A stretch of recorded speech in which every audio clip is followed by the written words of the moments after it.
Kenya is among the African countries that are pushing for the establishment of Africa's own credit rating agency that will integrate the continent with global financial markets. The African Forum and Network on Debt and Development, AFRODAD, says the high-risk perception by global rating agencies is affecting the cost of financing for development, further aggravating the debt crisis. Wairimu Njenga, who is attending the third edition of the African Conference on Debt and Development in Dakar, Senegal, tells us more. Moody's, S&P and Fitch are the international agencies that are dominating the credit rating industry in Africa. And so far, 32 African countries have received a foreign rating from at least one of the three agencies. In July, Fitch downgraded Kenya's credit rating to negative, attributed to the deteriorating macroeconomic conditions.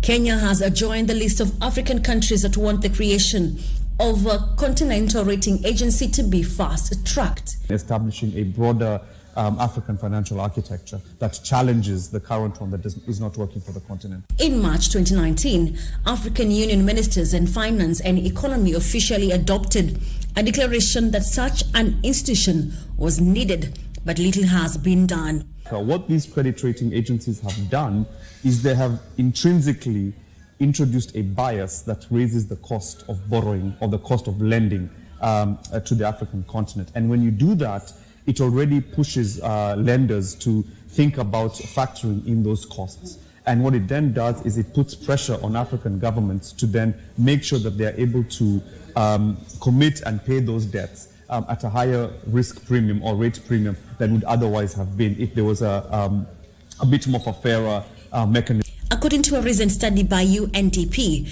African countries lose approximately 10.8 trillion shillings due to biased subjective ratings. Speaking during the third edition of the African Conference on Debt and Development, experts and policymakers pointed an accusing finger at the agencies for being quick to downgrade and slow to upgrade when it's due.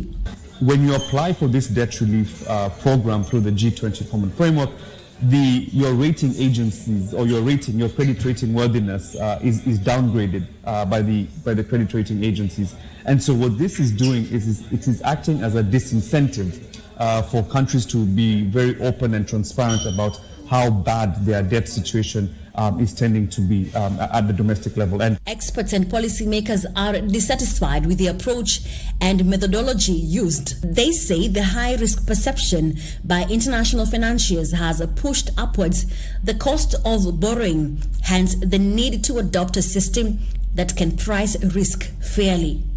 Now, Africa's share of external debt has grown exponentially over the years.